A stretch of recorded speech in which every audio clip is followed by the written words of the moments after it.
Hey, wonderfuls. Welcome to episode 583 of the JV Club with my fantastic guest, Alex McKenna. For those of you who are Legend of Korra fans, Alex played my mom on the show. I love her voice. I love her humanity and her thoughtfulness and her humor. And I love the conversation we had. I know you will too. So check it out. Enjoy it. In terms of checking out and enjoying things, please come up to SF Sketchfest. You can buy tickets for so many shows. We have almost 200. You can visit sfsketchfest.com for more information. Certainly many folks that you have heard on this podcast or podcasts that you listen to that are adjacent to this, whether it's because it's on Maximum Fun or just a similar vibe. Many, many great shows will be up there. Certainly beyond podcasts, we have a ton of great improv, theatrical stuff. I'm so excited to be performing in a number of shows. Maybe I'll list them off in the next intro so I'm not killing too much of your energy before we get into this awesome conversation with Alex. I hope everyone had a great holiday weekend this last weekend. If you chose to do something with friends or family or just hang by yourself, I hope you're taking care of yourself and that you are looking forward to this upcoming month of December. I will talk to you next week.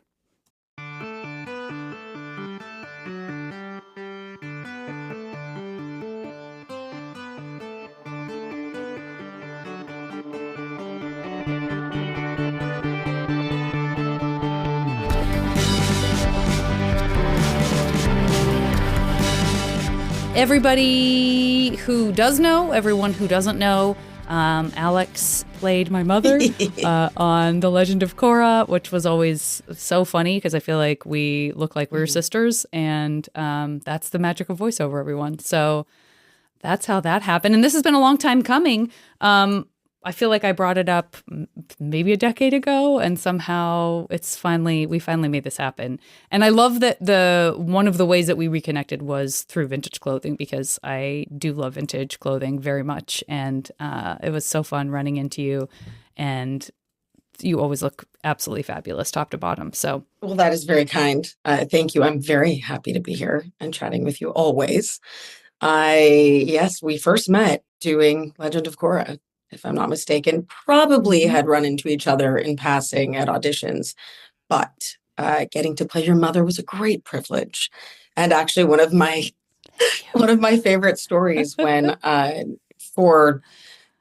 you would first get to set, and by set I mean the voiceover booth, you sign in, and I remember seeing Eva Marie Saint, and my jaw sort of dropped, but I also didn't register what was occurring in that particular moment until we all got into the booth. yeah. And oftentimes you're alone, but for whatever reason, this time I think was a group session. So then I realized that, oh my stars, we had 3 generations of The Legend of just all of it. And I was actually starstruck, and I asked you to jump in the photo, and it is a terrible picture, but it's one that I cherish. The lighting is so bad in the studio. It's like worse than morgue lighting, because it's like dark, dark, dark, and then just one single spotlight every like 6 feet, so that it just shines down on you like at best maybe you're about to be beamed up into a UFO, but it's definitely not a great area for photos. But you gotta take the picture when it's a legend. An absolute icon. Yeah, I think actually had we been beamed up, we would have at least been glowing. In this, we just look sickly. That's true. That's true. It's fine. True. It's a dark place. It's a dark, sallow place. Yeah, and so here we are playing mother and daughter. You have one of the great voices. You just have one of those voices that, like, the second I heard it, I was like, oh, I want that voice, because it's got that just like beautiful sort of raspy, like maturity that allows you to play an older character, but you could absolutely play a younger character too. I mean, it's just a vocal quality that to me works across the board. And so for me, it seemed a great fit. Well, I thank you for that. I think I've grown into it. You know, it's rough when you're young, and all the kids are saying they're going to play Little Mermaid and you can be Ursula. And now I kill at Poor Unfortunate Souls when I'm doing karaoke. Now it's fantastic. You know, it's really served me well. Yeah. But kids are mean, some of them. God, no but again, doubt. I think any sort of trauma is kind of why you're funny. Yeah. This is the round and round that my brain does, especially talking about this kind of stuff on the podcast, because I feel so protective of young people, and I can like separate from myself enough to look back and go like, oh God, like you really went through some shit, and so many creative kids do. And yet I circle back to that place of like, well, would you change anything? I'm like, no, I wouldn't. Right. So I'm so lucky not to be a parent with like a young kid or even a teenager, just because I wouldn't know, you know what I'm saying? Like bullying is awful and horrible things happen and things get to extremes where of course you would never say like, thank goodness that child was so traumatized that they attempted to take their life. Like there, you know what I'm saying? There are extreme versions. It's so hard to know what's an acceptable level of social shittiness to grow you into a more empathetic person, or you know what I mean? It's like a day by day kind of thing. Absolutely. I think the differential for those of us who became rather resilient and or funny and creative and whatnot were the people that were there to provide support, whether that was a teacher or whether it was a parent or whether it was a sibling or whomever, just somebody that made you feel less alone or made you feel like it was possible for you to keep going. Like you said, it's so subjective and yet so specific, and the more specific, kind of the more universal. But at the end of the day, I had one chemistry teacher that made me feel like my brain was not as crazily wired, like saw the potential in me having this ability with certain things, even though in other subjects, I just couldn't figure out why. I loved history, could give you all of the details. Chronology, not my strong suit. Couldn't put it in order.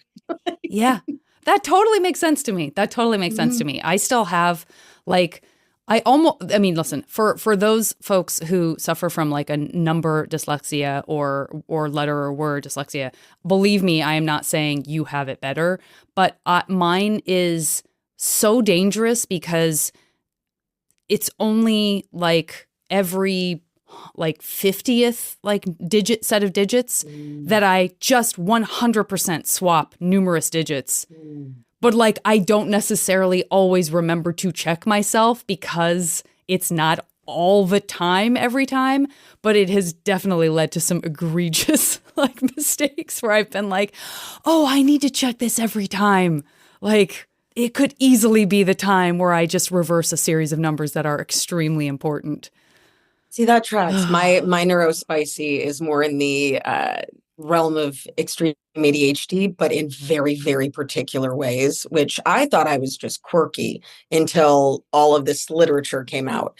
And I had been diagnosed in high school before it was readily accepted as an actual thing. And remember just with every fiber of my being raging against this diagnosis. And I was like, I'm not stupid. It doesn't mean that. And then found out actually it can be kind of a superpower. It's just learning how to work with it. Yeah. But again, sometimes I'm like, what does it feel like to not have your brain in 92 places? And then, wow, how do people not know what it feels like to hyperfocus? Or how does it, Yeah, absolutely. Pattern recognition, I'm phenomenal with, and then the events of yesterday, couldn't tell you. I totally get it. And the quirky thing just like hit me it just resonated with me so strongly. Definitely a word that has been thrown in my direction that I fully embrace. Sure. And cannot wait to now become even more quirky for all the things that like age brings in terms of quirks, along with all of the kind of neuro stuff going on. Do you feel like on top of that, because I do feel like I don't know what's coming up for me right now, but on top of that, we all many of us have this sort of like, versions of ourselves that we present to different people, not even necessarily like it's a choice, like we're little face stealers who are just like trying, making that selection, like, which me am I going to show this person? It's so much more unconscious than that. But I think if you're a person with divided attention and neurodivergence and stuff, maybe it's possible, again, not a professional, that stuff kind of flips with more regularity or at more extremes? Like, were there people when you were a teenager, for example, who thought of you as this certain type of person, but like someone else in your life would be like, I don't recognize who you're describing at all? Or was it like everyone consistently saw a lot of different parts of your brain firing off at different times? I know it's a really complicated question that I did not fully form, but. And yet I can follow it because of the Okay, good. neurospicy. Yeah. It's really funny. My best friend didn't realize that she was ADHD, and it blew my mind because it took 15 years. And the first thing that came out of my mind was, how do you think you've been able to follow me? Totally. Like you've tracked the entire time. Sometimes you get there faster than I do. What? How did you not know? I think it's more the latter. I think because I started working very young, and because I maybe was an only child, I sort of had to be me always in every situation, whatever that meant. And so, yes, there was tiny professional Alex, and then yes, there was kid Alex, but I don't think they were different necessarily. Mm-hmm. And maybe in high school, when I think you're really trying to figure out your identity and what lights you up, and then how to be accepted, and then not wanting to be accepted. I've always had a very strong sense of, justice. And I do not respond well to people bullying. They can be mean to me, but if you're mean to somebody else, watch a mama lion come out, and that's the end of. Totally. So I never, Totally. was never a part of like a clique or an exact group. I needed to be able to float and do what I wanted to do. And I had somebody, and I know this is perhaps controversial, I'm not really sure where it fits in the zeitgeist, but I had a friend basically tell me that they were going to pay the $14 and I needed to take this thing called an Enneagram test. And it was like a lot of different, I think 129 questions, something like that. They said some of them won't be fitting. You just pick the one that's closest to how you've been historically, and not how you hope to be. And I thought, well, all right, that's an interesting test. Now you have me intrigued. And it's 9 different sort of archetypes. And I got mine I've heard back. of this and I've never taken it. So I'm always fascinated. And someday I'll actually, I'll get it for you as a thank you for bringing me on your podcast. You just click on a link and then you take the test, and don't get distracted. Do it all in one sitting. It's going to be tough. I know. But it's actually interesting because you're like, I've never thought of that before. Yeah. And so I get it. And there's some other stuff about it that I won't bore everyone with, but I get number 8, which is the challenger. And my first reaction is, that's not true. And I was like, oh my God, I just did it. Oh my God, it's completely right. Oh, wow. And then I started reading through it, and it freaked me out. Interesting. God, I think I've made people, I want to say I've made like every 4 years I make someone walk me through it as if I've never heard of it before. But I do know that there's like, those sort of types that each have their own kind of great name from what I remember. Like there isn't a name that you're not intrigued by. You're like, oh, what's that going to end up meaning and being about for this person? And yet I've never done it. This is exciting. It's funny. I had the same thing where I'd heard about it for years, and then finally somebody had to, then I would have felt guilty if I would have done it, and then said, hey, listen, the first 2 that you get that are connected, it's your main one and then the wing. And so mine was the challenger and the enthusiast, and the combination thereof legitimately was my personality. I could see it, and I was like, well, actually I challenged it and it won. It was practical. Or maybe I won too. It doesn't seem to be terrible. Well, that's very good. That's always kind of scary, right? Is the idea that you're going to somehow take a test that ultimately tells you the thing that you're most afraid of about yourself, or that there's going to, you know what I mean? That there's some moment where you're like, oh no, now I'm moving forward. I'm going to let this thing that I hate define me because it has some sort of power over me now. Isn't that what therapy's for? I don't know. That's not what a challenger would do. Exactly. based on the nothing I know about this test. That's not what a challenger would do. I feel like, people get caught up in thinking that a lot of traits of their personality could be somehow bad or something that they don't like, and perhaps, but maybe it's just worth a reframe because, I again, agree. some of the things that I felt most insecure about or thought were my best qualities, just to the other side, was, my hypervigilance, like my ability to do everything on my own, not actually great, turns out. Right. People need Yeah. to have other people help them. And that is a very healthy interdependence that I'm trying to cultivate. And then on the other side, things that my inability to, I don't know, concentrate on one thing at a time, it turns out makes me a really great producer. Yeah. So it's just a reframe. Nothing I is love actually everything you're bad. saying.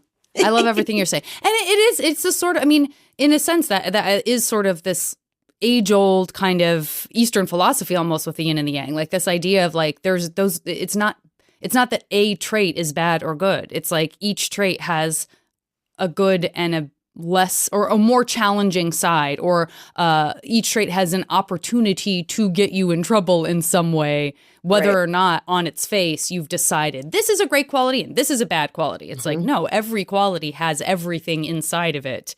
It just depends on where it's being expressed and like, how it's being used and all that kind of stuff. And I think that's one of the things that I've enjoyed about getting older is those exact kind of conversations with myself and with other people, like having patience with other people, recognizing like, oh, wait, this thing that I love about this person also causes them to often be this other way, but I wouldn't trade this wonderful quality of theirs. That's just something that comes along with it. And like, ain't we a stinker? We're human beings. Like that's just Absolutely. that. And that's okay. And that's to be embraced. And it helps you also be more forgiving of yourself. Sometimes people have an easier time like seeing internally and kind of working out from there. And I think others of us have a better time of seeing something in someone else and realizing like, oh, I'm very accepting of that there. Why can't I point that back in this direction? You know what I mean? Absolutely. The light you don't really realize unless you have your shadow, and we need both. Yeah. I think I'm learning that as I age as well, where I've always been wildly accepting of other people's, call them flaws, character defects, traits but for me, no, Yeah.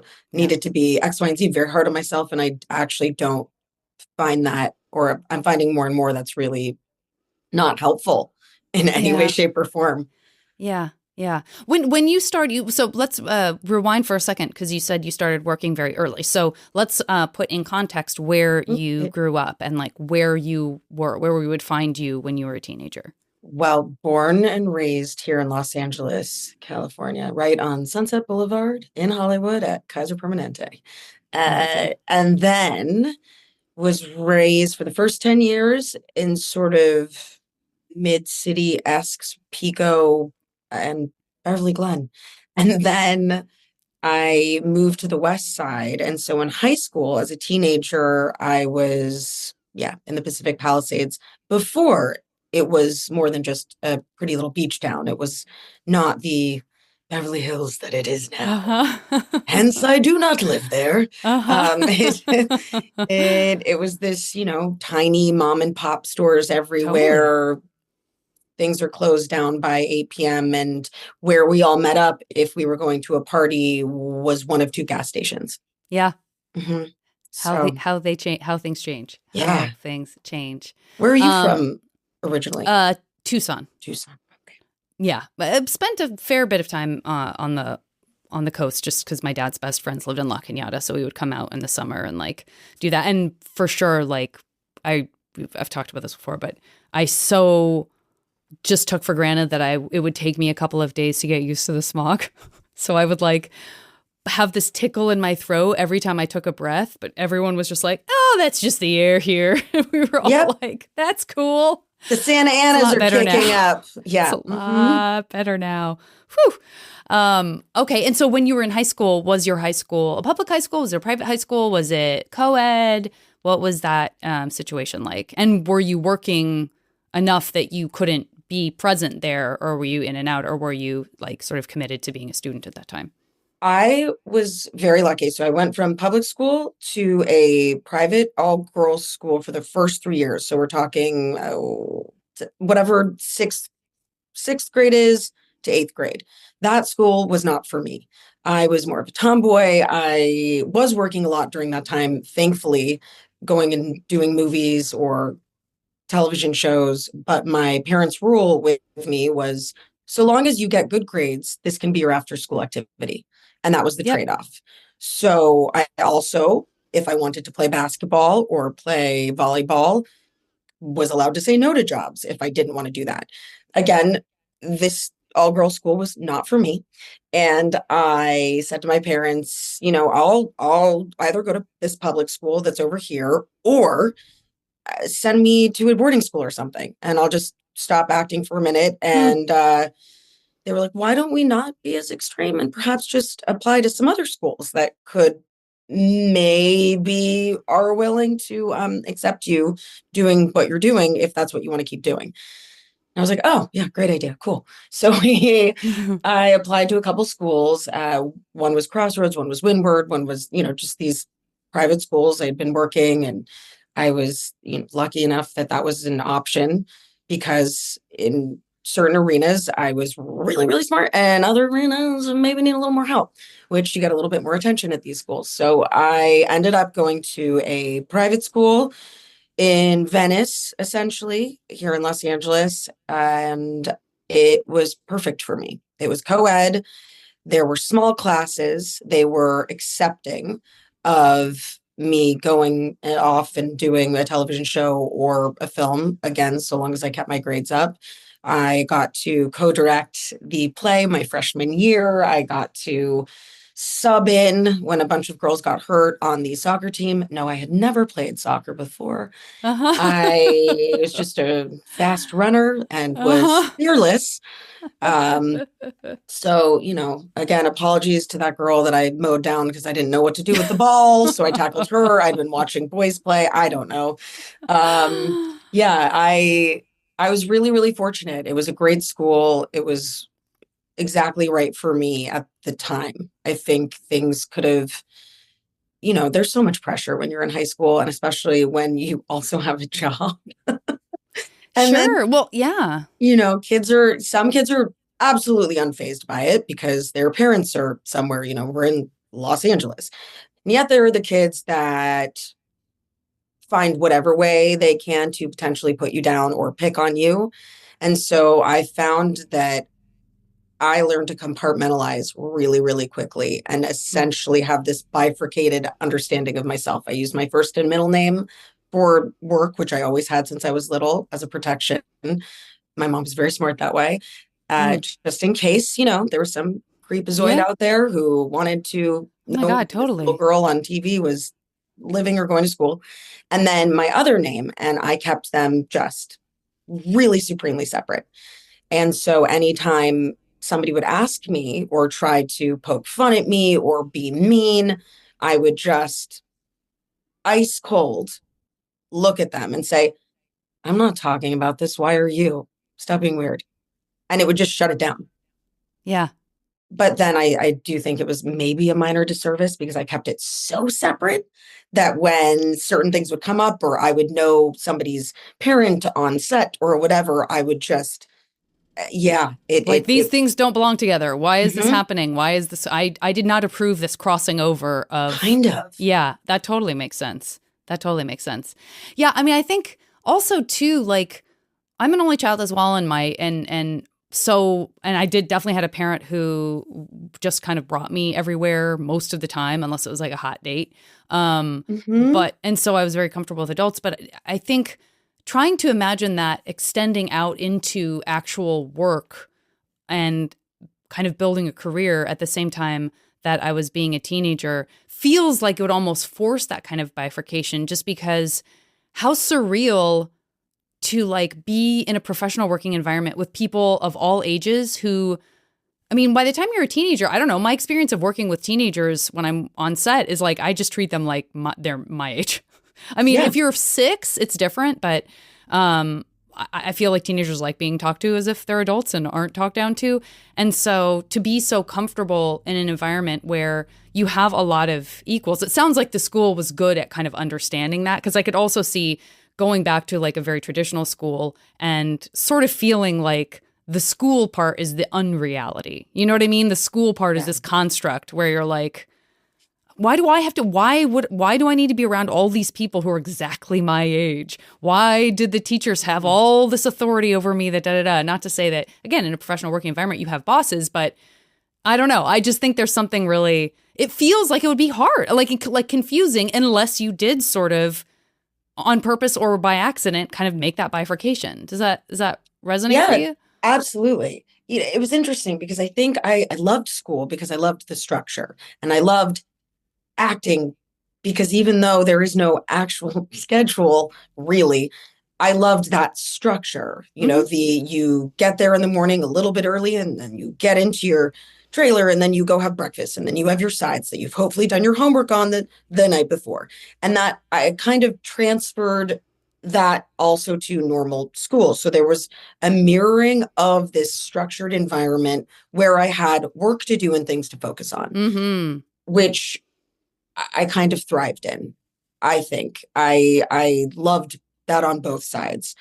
I think the hard part, especially being an only child, was making these friendships or relationships and then all of a sudden having to leave or you when you're on a film, it's basically summer camp and then you never see anyone again. You can promise that you're going to stay close and you don't. And Yeah. so the school relationships, as people evolve and change and social dynamics switch, I think all of that was sort of the hardest thing to navigate, which is why I kept myself as fluid as possible with having my maybe one or two best friends and then just being very like open to whoever was behaving in a way that I would want to be around. Mm-hmm. I felt very because when you're gone you're easy to pick on or if you're in school in my experience Yeah. and so my mom I think instilled a pretty thick skin in me or on me. I'm not sure how to say that appropriately, but with saying, listen, Alex, like if you take, and it works for work and it works for school, if you take all of the praise, let's say you were a great athlete, well, what happens when you fumble the ball and then you don't, then you have to take that as equally serious. So, Mm. when you did a good job, when you have a friend, don't get caught up in the minutia of, wow, I need this external validation from anyone or anything.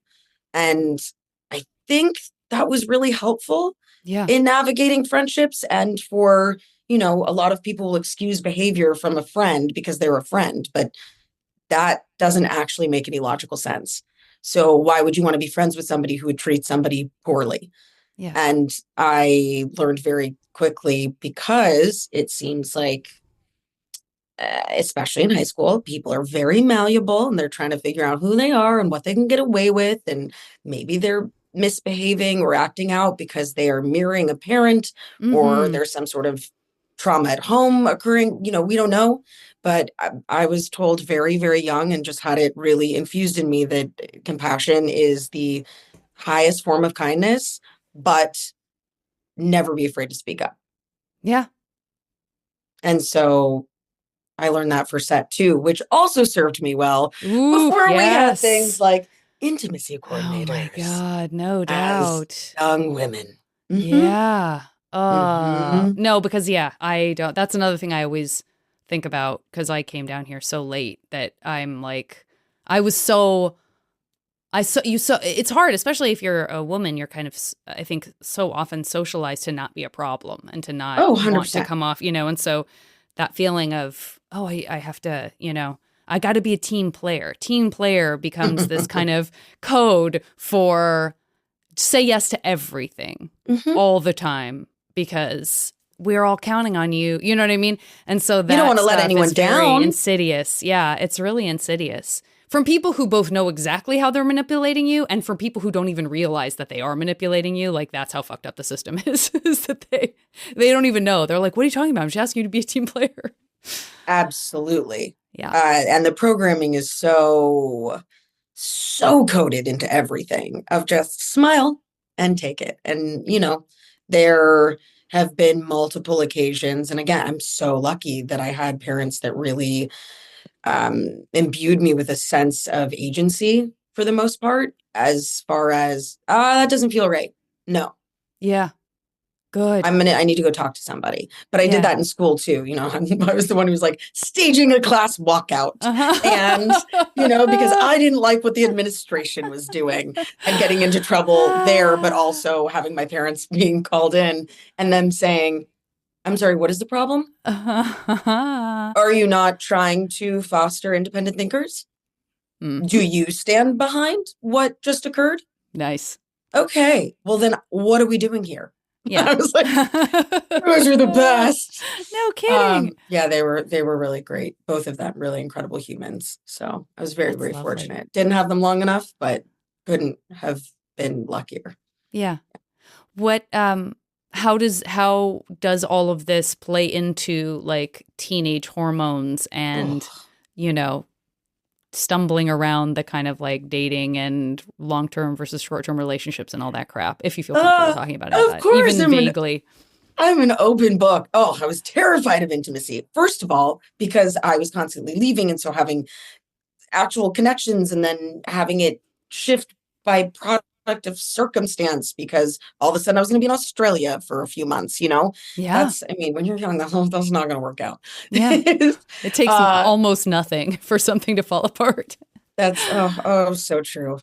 Yeah, I was terrified of intimacy. And also, in my experience, Los Angeles was way less comfortable with sex and way more comfortable with drugs as far as experimenting goes. Mm-hmm. And that fostered a kind of closeness or intimacy. My mom, again, wow, she's coming up with a lot. She said, be smart about stupid shit. And to like me, that. That I would never be in trouble if I was just honest and called her if something was wrong. But if something was wrong and I didn't, that would be the end of days for me. So I think I had two best guy friends, and then I mostly hung out with boys. I was always friends with girls and had a best friend who was a girl, maybe two. But I was nervous. I had boyfriends, but I was kind of shy in that regard. Mm-hmm. And I think it was probably me picking up on watching other people and seeing how different, let's say, bases of sex or whatnot would shift a relationship. Yeah, and I didn't feel sure. comfortable yet knowing what to anticipate or expect. And I think that's a way that I always kept myself safe, was sort of watching, learning. That's what we do, right? We study human behavior and we study how different combinations will create different outcomes. And I really couldn't figure out the sex stuff out or the relationship stuff out. I just, remember Wild Things came out and every girl was expected to make out in a pool. And then right. You were in sex ed and, if you sneezed the wrong way, you were probably getting pregnant. Like, it was just like totally way too much to figure out. Totally. And so I think there was a part of me that was like, I'm trying to get good grades and I'm on a television show and I, I'll make out. Sure. The other stuff, oh no, it seems like it's a big commitment. Yeah. Good for you. Not to say that I didn't. I think I was 15 when I lost my virginity, but I was not.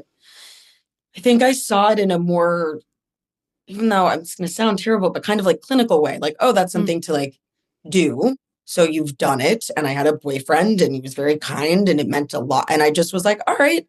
And then he was leaving for college. And so my brain was like, great. So that'll happen. And then I won't have to deal with the aftermath of whatever that is because he's going to be gone.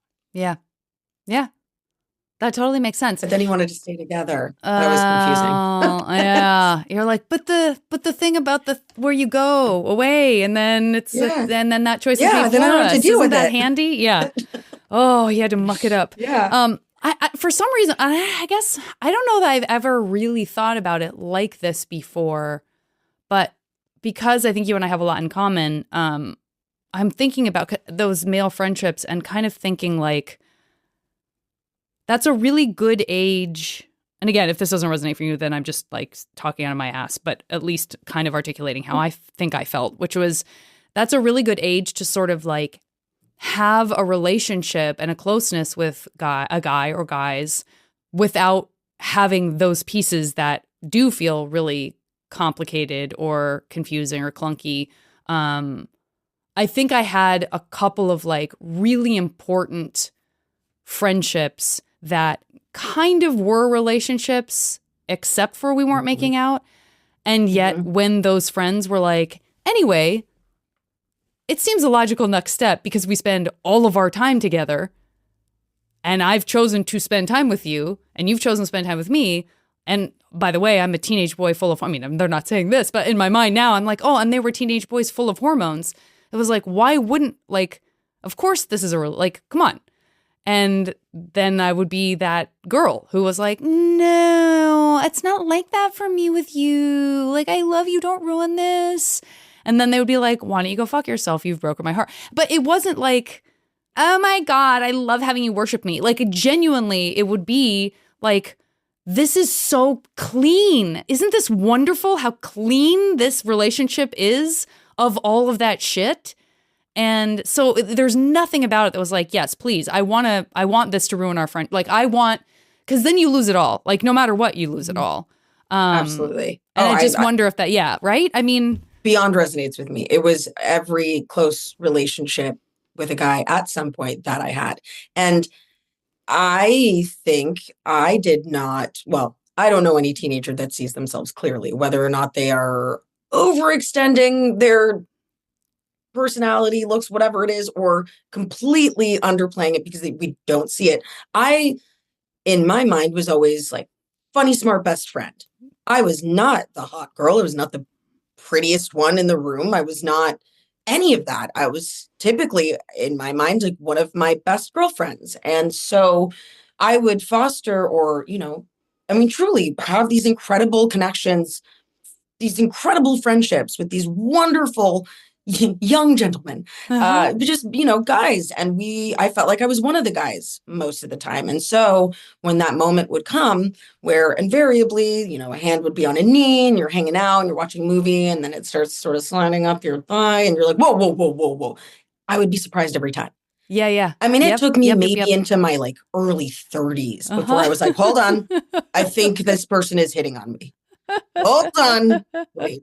No. Yeah. I've done this too many times where I'm not picking up on on any of the actual signals that are happening. But it I think was a way to stay safe and a way to stay in this sort of limbo where intimacy and closeness was possible without the terror of everything else. And yeah, unfortunately, once you cross that line, often, not always, because I have had experiences where it happens at one time and you kind of look at each other and you're like, well, all right, we got that out of the way. Yeah.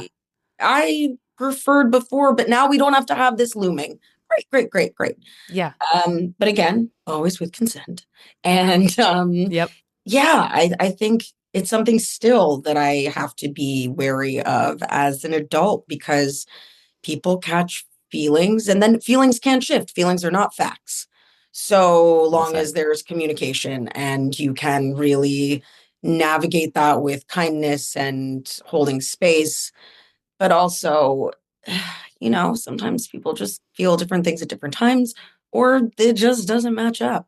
Yeah. And once that happens, it's going to change. But the only constant is change. It's got to be an evolution. And, I had an early therapist say that in a dream world, friendships, relationships, everything, it kind of looks like an 11, right? But how far away those lines are from each another, or if somebody leans forward, somebody might lean back because it's a shift in the energetic and you're just kind of constantly navigating those lines with one another. It's sort of a dance and then sometimes it just stops and, thank it for the time that it was there and keep moving on. I like that. I could definitely have used a therapist to describe the 11 to me when I was a teenager and in college, for sure. Yeah. That would have helped because you definitely look back and you're like, oh, there's so much physics. There's so much like you can represent it with physics or represent it with those kinds of pushes and pulls. Yeah, especially when you're that age. It's like the whole idea of like not playing games when you're at an age where like children are actually playing games to understand how to be adults. Like that's actually what we do socialize, to like play house or play, And so I feel like when you're a teenager, your brain is still so underdeveloped. And so there's still a lot of like trying of stuff on, and things have like equal and opposite reactions. And yeah, you can like decide that you want to be even closer to a friend, and it just seems like for whatever reason that you've now upset the balance, and their only reaction is going to be to pull away when you're like, but on paper this shouldn't be happening. But it's like, no, there's all these like weird forces at play, and all of these ways we're finding out how to be social and how to know each other and how to be intimate or not intimate, and all of that is swirling around. I think the thing that I've gotten far more comfortable with, and I don't know that there's any way to know this when you're younger and a teenager, but we're not just reacting to each other in these dynamics relationships. What your parents or parent or parental figure or lack thereof has mirrored to you is going to have a huge impact on how you relate to people, because that is the only way that we know. And so either you're sort of mirroring or in reaction to what you witnessed, what you've experienced, and it takes time to even kind of know what that even means for you. I mean, now there's vocabulary out there, and this is one of the only reasons I think social media is incredible, is because it connects you to sometimes information that is really, really helpful that otherwise wouldn't be as readily available. Yeah. So, I've learned a lot about my neurospicy, frankly, even though I had a psychopharmacologist and I mean, all of these, I studied neuroscience and neurochemistry in school, but I've learned a lot from these people with different perspectives who are continuing to do the research. And then the same thing with relationship stuff. There's some really great resources out there that, I didn't know what kind of attachment style I had. Like, what is that about? And so when you start to think about that, also, to be fair, though, at that time, I don't know that I would have bought any of it, because I was a teenager, I was like, I got this, whatever. I don't want to. And I'm like this, and that's just my buddy. Yeah. Like, no, it's fine until it's sort of not fine. And, Yeah. I think it's a time you're supposed to trip, and you're supposed to fall on your face, and you're supposed to laugh and hopefully be reckless but safely. And just your heart will break, and then it gets put back together. Yeah. Okay, we're going to take a break. I will be back after a word from our wonderful buddies at Maximum Fun. Hello. Hey, is this Meredith? This is. This is Alex Schmidt from Secretly Incredibly Fascinating. I'm calling because you have been named the Maximum Fun Member of the Month for the month of December. Hooray! Yeah. As the Member of the Month, you are going to get a $25 gift card to the Maximum Fun store. You get a special Member of the Month bumper sticker, and you get to use a special parking spot at the Maximum Fun headquarters in Los Angeles, California. Definitely getting plenty of return on my investment. I have not worked through all the bonus content yet. If you're a Max Fun member, you can become the next Max Fun member of the month. Support us at MaximumFun.org/join.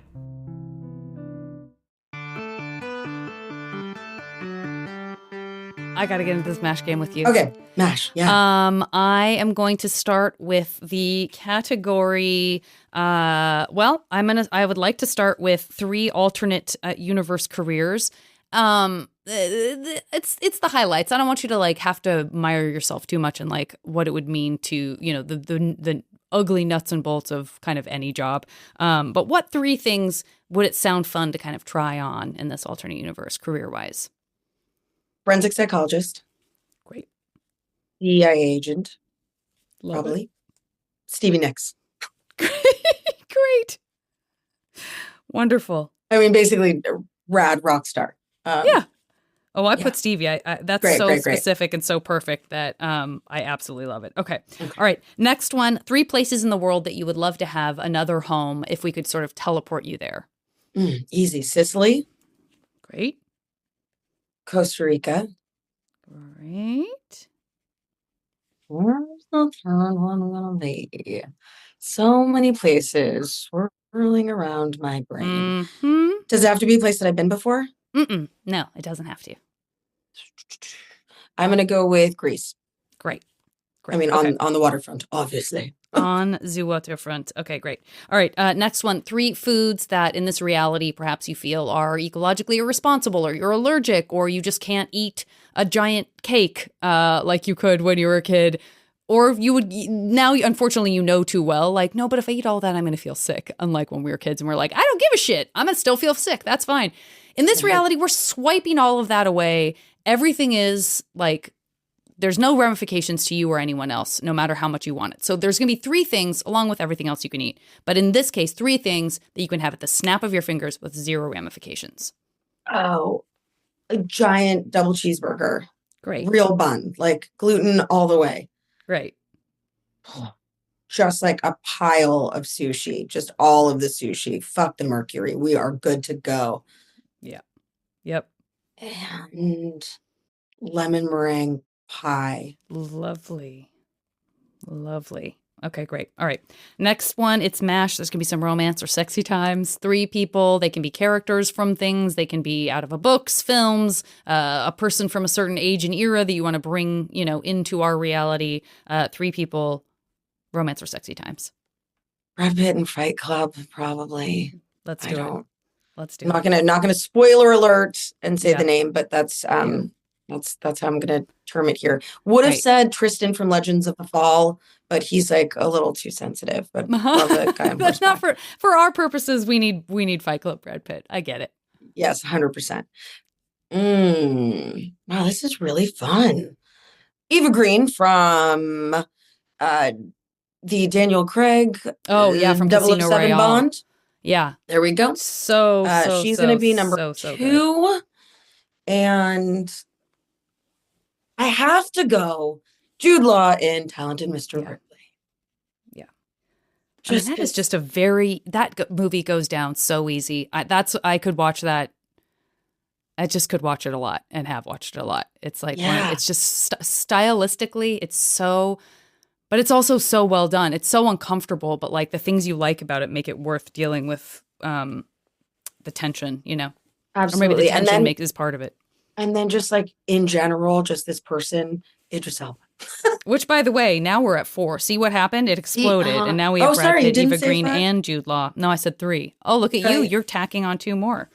I mean, now you got my brain going. I know, Idris. I turned on I got the faucet going. Again, I'm using really bad terminology. It all feels like it's a double entendre. Okay. Isn't it though? Do you want to switch out any of these people? Okay, hold on. What do I have now? I have Brad Pitt. You from got Fight Brad, Club. Eva, and Jude. Okay, hold on. I think I'm gonna switch out Jude for. I mean, if you want to move Idris in there, nobody's gonna bat an eyelash at that. Everyone gets it. Yeah. Oh, he's so just delightful. He's got it.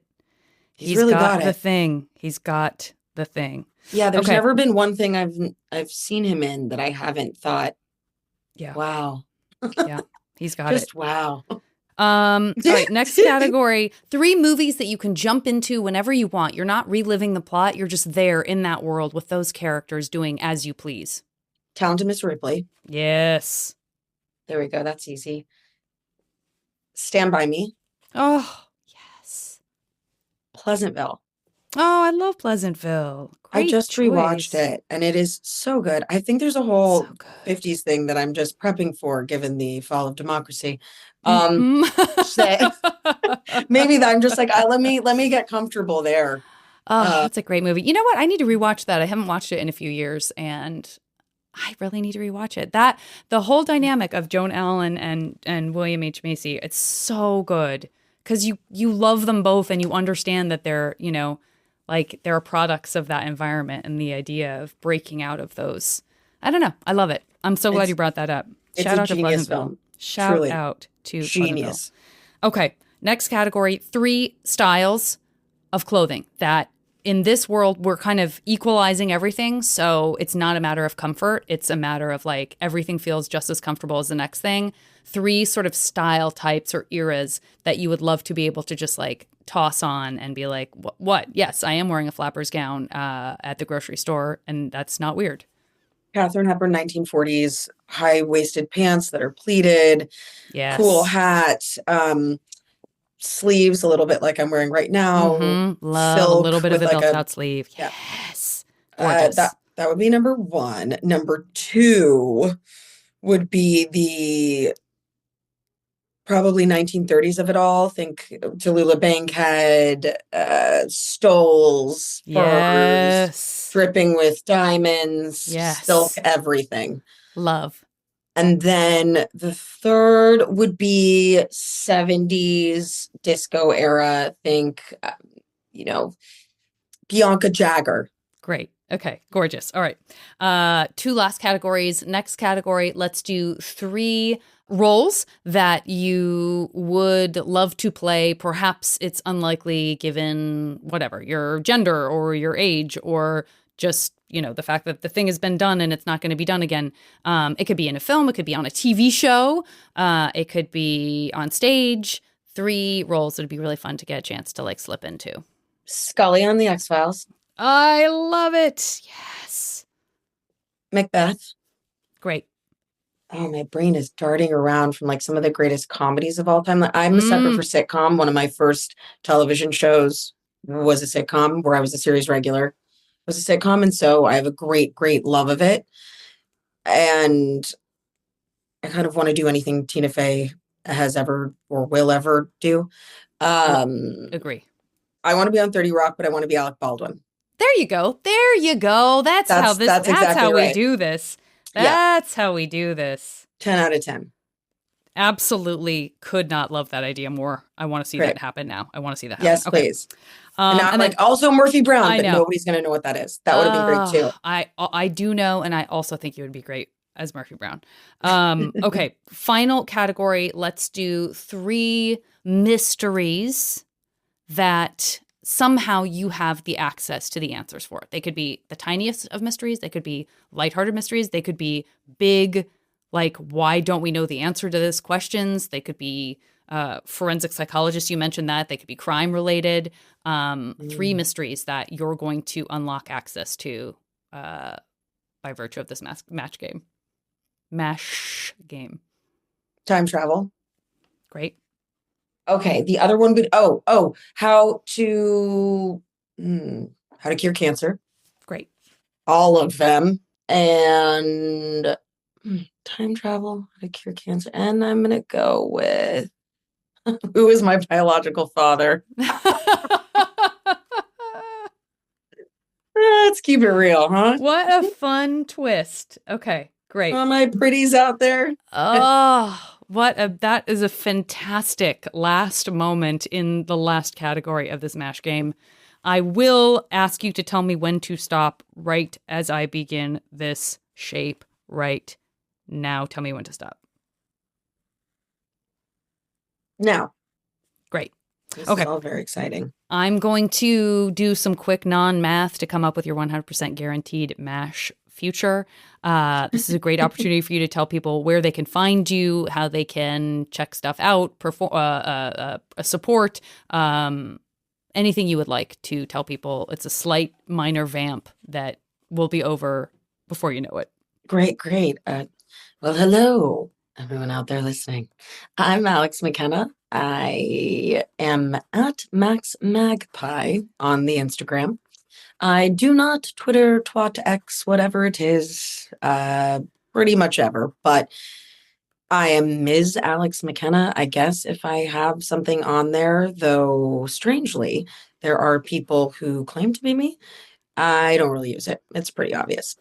But I do love the Instagrams just because I like to look at photos and pictures, and memes bring me great joy. I am currently working on another video game that I am not yet allowed to speak about, but if you really miss this voice and frankly likeness, I play Sadie Adler in Red Dead Redemption 2, and I can read you 80 plus audiobooks off of Audible. Yeah. I'm so glad that you've done audiobooks. That makes me very happy. I'm gonna have Oh, to it's like listen marathon running. It's, to one. it's not for everyone, but it is a No, very particular kind of storytelling. I really no. I'm gonna look you up because I've only done a couple, and I'm like I could either never do this again or just do this. But when I have one that I'm working on, I'm like I hate this so much, and then I finish it, and I'm like I love doing this so much. Well, the hard part is you sit, and unlike with animation, I you know. can't really move around. I know. But you're just I'm a sitting wiggler. there. I'm Same. a wiggler. And then my stomach growls, and then Yeah. there's just so many moving parts and things to think about and do, and it's a lot. But then again, I love to tell stories, and I'm an avid reader, so yes, it, again, it's a labor of love, kind of like theater. Even though it makes me the happiest, it's the most amount of work. Yep. Okay, well, this all tracks. Should I be surprised in any way that we agree on that? Okay. All right. All right, here is what I have for you. I got to rip off the mansion, apartment, shack, or house Band-Aid. You did get a shack. It's a shack in Costa Rica.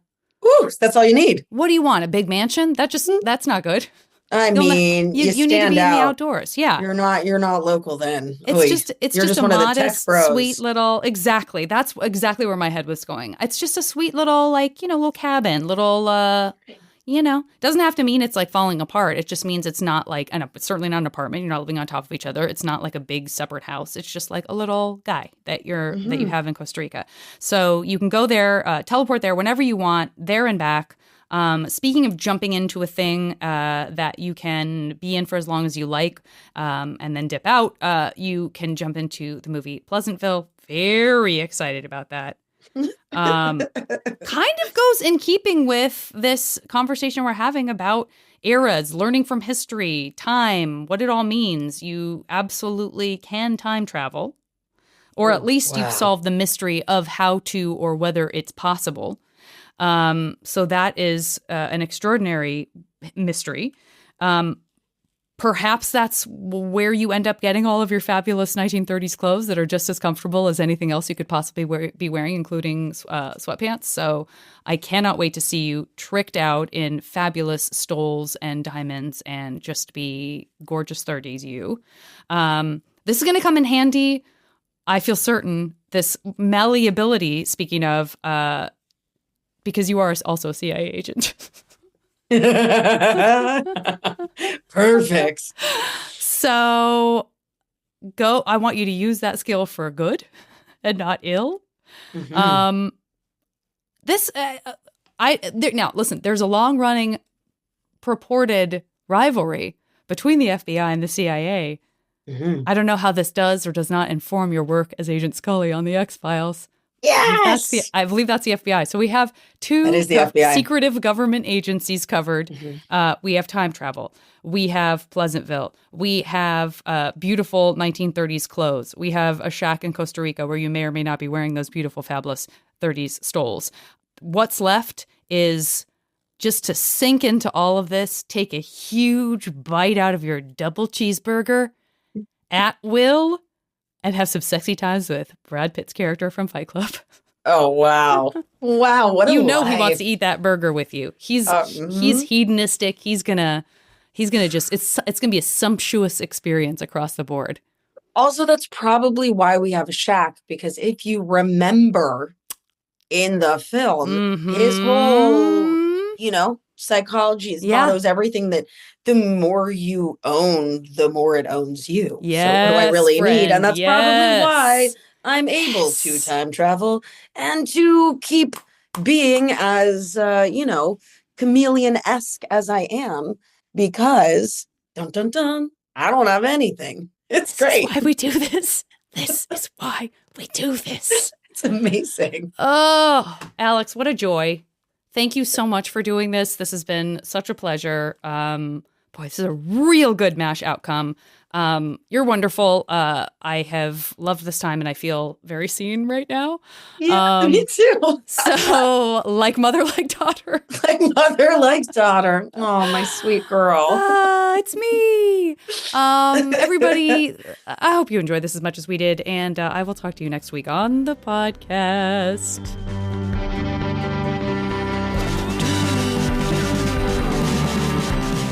The show is recorded by me, and this week's episode was edited by Christian Duenas. And as always, the JV Club music is Back Before We Were Brittle by the amazing Say Hi.